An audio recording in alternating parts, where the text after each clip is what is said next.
Bueno, en este momento tenemos un gusto muy grande acá en Vicente López, en nuestro canal Cable del Sur, de contar con la participación de una persona que es uno de los pocos pensadores críticos que van quedando en la palestra, que es el escritor,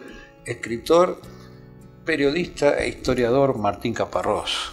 Y es un gusto para nosotros tenerlo acá, y seguramente para el público que escucha va a ser un gusto conocer las opiniones sobre diversos temas. Así que como periodista sabemos que tiene una historia muy particular, porque participó en noticias, trabajando con Miguel Bonazo, incluso con Rodolfo Walsh, fundó Página 12 con Jorge Lanata, en el exterior estuvo en El País. Hay una actividad muy intensa en ese sentido. Como novelista, hace poco, el año pasado, usted tuvo un premio muy importante. ¿Podríamos hablar un poco de alguna de esas dos cosas? Tengo guardada como 7 cartas más, pero... sí, bueno, como periodista empecé muy pronto y casi sin querer. Tenía 16 años cuando empecé a hacer periodismo. Y efectivamente empecé en el diario Noticias, ¿no?, que dirigía en ese momento un joven Miguel Bonazo, y donde trabajaban Juan Gelman, Paco Urondo y Rodolfo Walsh, que era mi jefe. Directo en la sección policiales, información general, pero duró muy poco, duró 8 o 9 meses, porque lo cerró rápidamente el gobierno de Isabel Perón. En agosto del 74 fue cerrado ese diario, y bueno, y después pasaron una cantidad de cosas, y yo en principio seguí siendo periodista, aunque a veces me cuesta pensarme como tal, pero no sé. Me parece que ahora el tipo de periodismo que hago tiene más que ver con dos vertientes. Por un lado, con libros en los que trato de desarrollar un tema un poco más seria y profundamente, porque me aterra un poco la ligereza con que muchas cosas se hacen en el periodismo. Y por otro lado, con, bueno, más como columnas de opinión o así, que es lo que suelo publicar en un blog que tengo en el diario El País de Madrid. Yo no estoy ahora escribiendo en ningún medio argentino, entre otras cosas porque me incomoda mucho la situación que se ha dado en la prensa argentina, donde hay una especie de polarización casi perfecta, en que hay medios completamente anti-kirchneristas y medios casi completamente kirchneristas, y hay muy poco espacio libre entre unos y otros. Claro, es una lástima que no tenga usted un lugar en este momento, una lástima grande. Pero es cierto también de que se ve una excesiva superficialidad, ¿verdad? Uh-huh. Sí, me parece que, bueno, tiene que ver por un lado con ciertas exigencias de lo inmediato que el periodismo siempre tiene, pero también con la idea de muchos editores y gente que maneja medios que desprecia mucho a su público. O sea, los medios están hechos con una idea de lector o de oyente o de espectador, en la que los que dirigen esos medios suelen considerar que esos consumidores de su discurso son gente bastante tonta. Un poco a la medida de la televisión, que hace ya mucho tiempo decidió que iba a trabajar para un público promedio de 12 o 13 años y tampoco muy educado. Cada vez más buena parte de los demás medios toman esa idea. Entonces, por eso, por ejemplo, los editores de los medios escritos dicen: no hay que escribir muy largo porque nadie lo va a leer. Con lo cual han inventado una raza nueva, que es el lector que no lee, ¿no? Ellos trabajan para lectores, pero creen que los lectores no leen, porque serían incapaces de enfrentarse a más de 1000 palabras juntas, ¿no?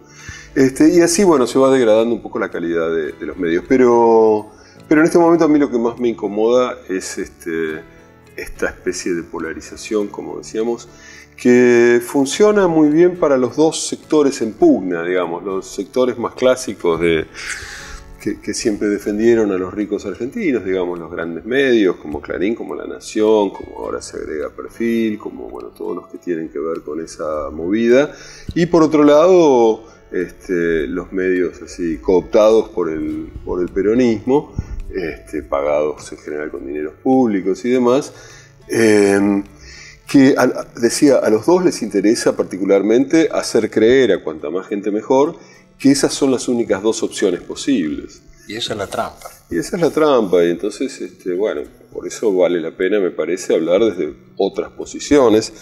Y yo digo, el hecho de que yo escriba en un medio español, en definitiva, no tiene ningún peso en este momento del desarrollo del mundo virtual. Quiero decir, yo escribo en una página web que pertenece al país de España, que se lee en las mismas condiciones y de la misma manera que si esa página perteneciera a Clarín o a Página 12. Quiero decir, no hay ninguna diferencia, salvo el hecho de que yo no dependo de un jefe argentino, digamos. A nosotros nos interesa justamente, por eso que usted decía, difundir las ideas de este tipo como la suya en clave del sur. Hacemos un trabajo en ese sentido, ¿no? Para no meternos por ahí directamente en cuestiones políticas más a fondo, que me parece que es con lo cual por ahí podemos terminar, también usted como novelista además es cronista también, pero yo me acuerdo de un libro suyo que leí hace un tiempo que se llamó El Interior, sí. Que me gustó muchísimo porque en un momento, viajando con mi compañera, nosotros pasamos por un lugar que usted mencionó hace poco, que fue Colonia Carolla. Ajá. Aquella vieja, no sé si era una alameda porque creo que eran plátanos, pero una interminable calle que tenía miles y miles y miles de árboles que uno decía, pero esto va ¿hasta dónde? ¿Hasta Colombia? ¿Qué sé yo? Y me acuerdo que usted en un programa mencionó que había gente que hacía cosas pensando que jamás iban a ver los resultados, pero lo hacían para la comunidad, ¿no es cierto? Y usted daba el ejemplo de los emigrantes del Véneto, del Friuli, que venían por allá. Sí. Su contribución como escritor no ha sido menor, entonces le queríamos preguntar también cuál es su opinión sobre el tema de la escritura en general, en este momento de lo que se lee. Lamentablemente creo que vamos a andar en ideas parecidas a las del periodismo, se lee poco, se lee mal, se escribe de una manera quizás superficial también, ¿no? Sí. A ver, por un lado, bueno, me alegro eso que te haya gustado El Interior, porque es un libro que yo escribí con mucho entusiasmo y que es eso, es una crónica de una serie de recorridos por el interior de la Argentina. Anduve como 30.000 kilómetros dando vueltas por ahí, mirando, escuchando y tratando de contarlo, y efectivamente esa arboleda de la Colonia Carolla me impresionó mucho como un monumento a esa época en que había muchos argentinos que construían para un futuro que no necesariamente iban a ver, por oposición a este país donde todo se hace para eventualmente ver si uno zafa mañana, en el mejor de los casos, ¿no? Pero bueno, más allá de eso sí, he escrito muchas novelas. La última a la que seguramente te referías es Los Living, que ganó hace unos meses un premio, se llama Premio RAL de novela que se da en España y que suele estar considerado como entre los más significativos en novelas en castellano, cosa que me dio muchísimo placer. Y yo no sé, me parece que las novelas que se escriben en Argentina, igual que las que se escriben por lo menos en otros países de lengua hispana, han tenido como un proceso común en los últimos 30, 40 años, en que por un lado creo que alcanzan un público bastante menor ahora que entonces, pero eso tiene que ver con la multiplicación de las formas de relato que hay. Quiero decir, hubo largos periodos en que leer una novela era una de las muy pocas formas de leer una historia, digamos, o de llegar a una historia. En cambio ahora hay muchas más, quiero decir, la televisión, las series en la televisión han llegado a un nivel de excelencia extraordinario, las películas se han difundido mucho más, es mucho más fácil ver cine ahora que hace algunas décadas. Hay formas de relato que tienen que ver también con la virtualidad, con la computadora, con la posibilidad de conectarse mucho más fácilmente. Entonces, bueno, el libro, la narrativa, digamos, ha perdido una parte importante de su hegemonía cultural. Ya no es la primera forma en la que uno piensa cuando quiere contar el mundo. Lo cual es una lástima, seguramente. Sí, yo diría que es una lástima porque es la forma que yo uso, claro. Pero no me quiero aferrar a esa tampoco. Me parece que es una forma. Que si lo importante es seguir pensando en contar el mundo. Las formas en que eso se hace cambian. La novela como tal no existía en el siglo XVII, digamos. También es un invento, también es un hecho histórico, que como todos los hechos históricos van cambiando, van evolucionando. Algunos quedan en el camino, otros se reformulan. Y no me parece necesariamente mal eso, es simplemente algo que sucede. Entonces eso digo por un lado con respecto a la pérdida de peso cultural de la forma novela. Que bueno, es así. Y que me parece interesante, en todo caso, estar atentos para ver qué lo va reemplazando, cómo se va rehaciendo esa forma, las nuevas formas de relato.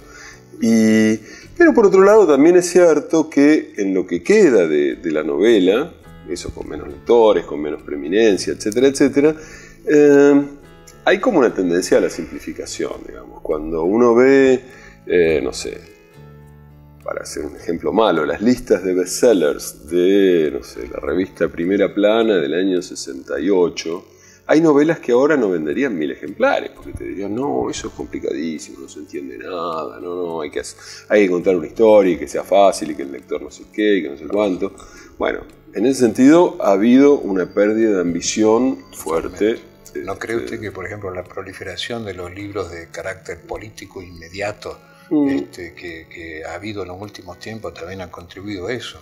Sí, pero eso es como otro género, digamos, es otra cosa, digamos, podríamos hablar de ese género, pero me parece que más allá de eso, hay una cantidad de libros de porquería que se publican sin ninguna duda, pero creo que siempre hubo, quiero decir, lo que pasa es que uno no recuerda los libros de cuarta que se publicaban hace 50 años porque justamente no están destinados a ser recordados.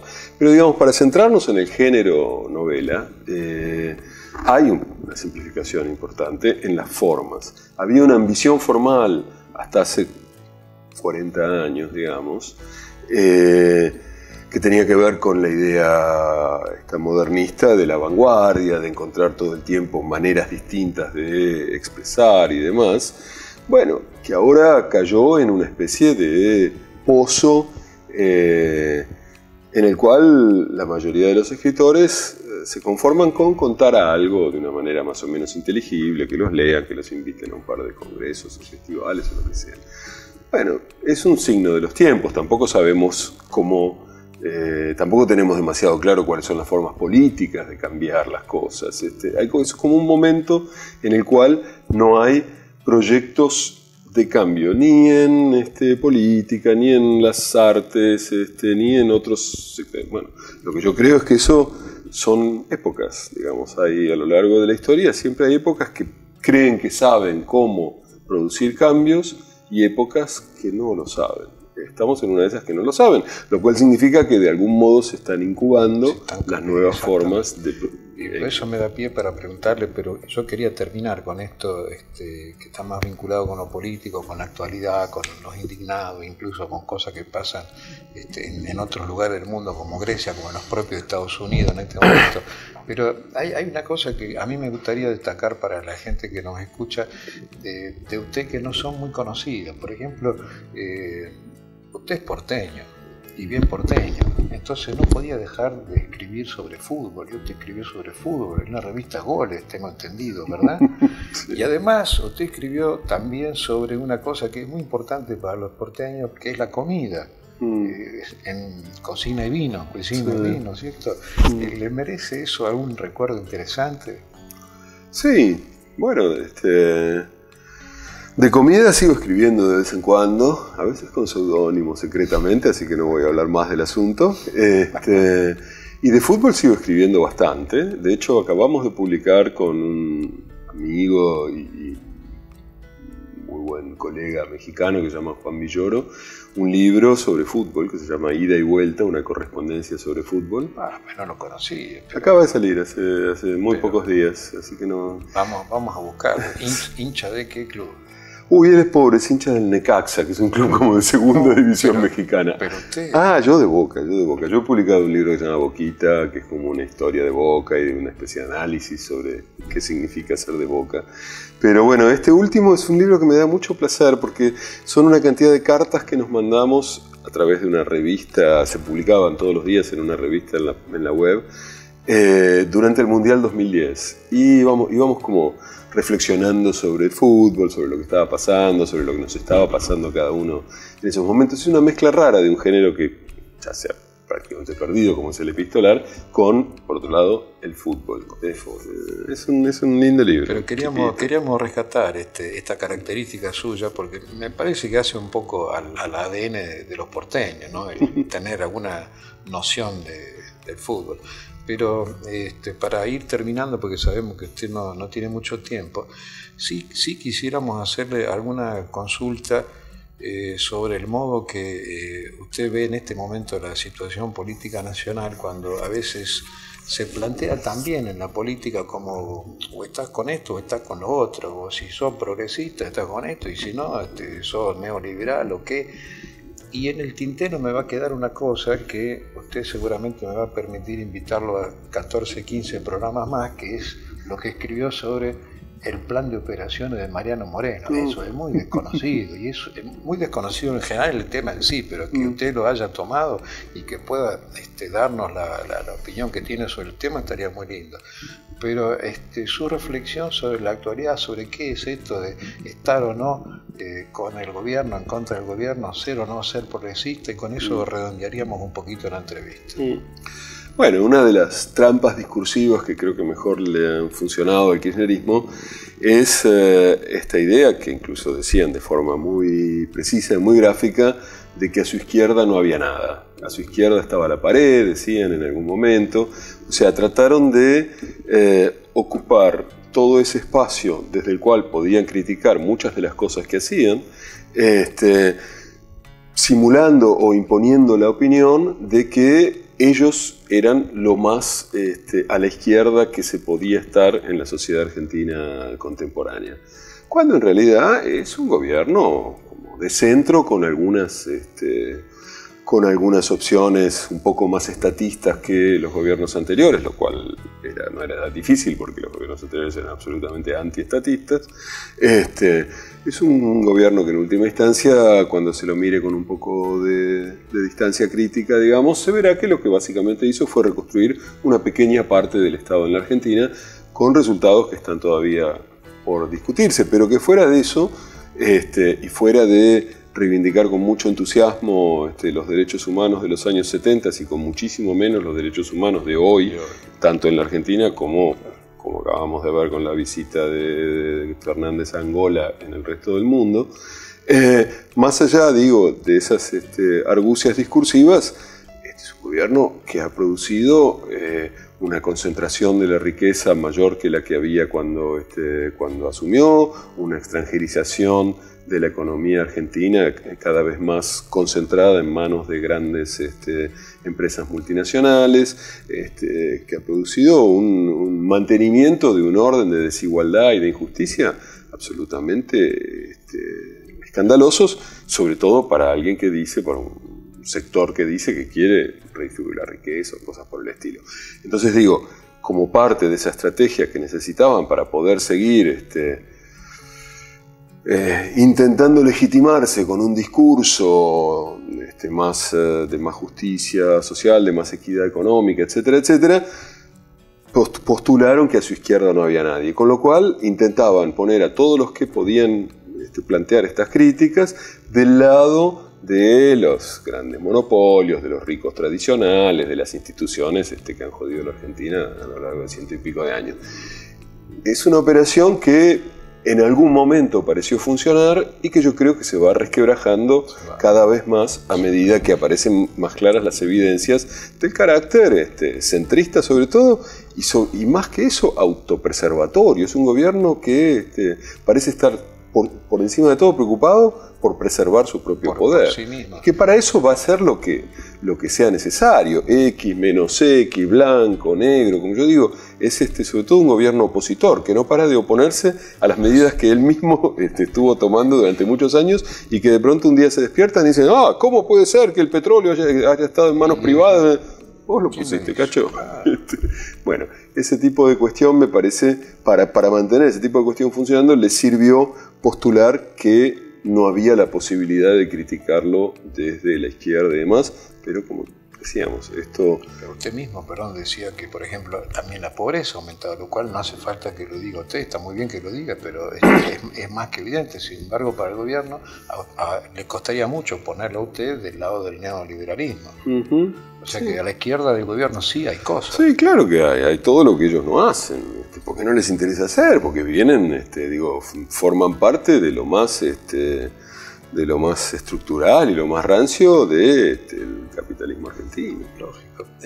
La última pregunta es, ¿cómo considera usted y por qué están tan jugados con el tema de la megaminería? No sé por qué eso. Supongo que, bueno, es difícil. A mí siempre me cuesta mucho hacer juicios de intenciones, digamos. ¿Por qué hace la gente tal o cual? Porque en definitiva es algo que uno nunca puede establecer a ciencia cierta, a menos que agarre a alguien pasándole el sobre o que descubra que la mamá de tal, tururú. Digo, es muy difícil hacer juicios de intenciones, pero lo cierto es que más allá de las intenciones, la entrega de recursos que este gobierno ha mantenido y legitimado y sostenido y aplaudido públicamente durante los últimos 9 años es extraordinariamente escandalosa. Quiero decir, han entregado por nada toda una cantidad de riqueza que ya no vamos a recuperar, además con todo lo que sabemos, el deterioro de las condiciones de vida de muchísima gente que eso supone y demás, etcétera. No sé por qué lo hacen, pero que lo hacen está clarísimo. Y lo que me preocupa un poco de esto es que el tema de la megaminería ha seguido este desarrollo cíclico vacilante de las noticias y de las cuestiones en la Argentina. Hace 3 meses, 4, parecía que a todos eso nos importaba más que nada el mundo. Hoy parece como si ya nos hubiéramos olvidado de que en Famatina y en otros lugares de la cordillera se producen este tipo de abusos. Lo mismo que pasa con el tren de Once, que en un momento pareció que se paraba el país y que nada más podía funcionar después de eso, y hoy, unas semanas después, todo sigue exactamente igual. Tenemos una especie de capacidad de olvido que me sorprende mucho. Y cuando además esa capacidad de olvido está fogoneada desde el poder con apelaciones a la memoria, esto se convierte en algo particularmente perverso. Muy perverso. Bueno, nosotros tratamos con estas entrevistas que estamos haciendo recorrer un camino inverso. Nuestro esfuerzo es muy modesto, pero no por eso carece de sentido y de valor. Por eso nosotros le agradecemos mucho que usted nos dé una mano, y a nosotros nos interesa difundir justamente las ideas de personas que se han expresado como usted con libertad en tantos lugares, ¿no? Así que lo valoramos muchísimo y le pedimos ciertamente este tema de Mariano Moreno, tomarlo otra vez en otro momento porque está muy lindo. Y si fuera por mí seguiríamos hablando de fútbol hasta pasado mañana y de comida también, pero el programa va terminando con esto, así que para nosotros fue un lujo, para los oyentes seguramente también, así que le agradecemos muchísimo que haya estado acá, Martín, y esperemos que vuelva pronto. No, al contrario, muchas gracias a ustedes, y sí, ojalá me puedan invitar otra vez uno de estos días. Cómo no, va a pasar seguramente. Muchas gracias a todos.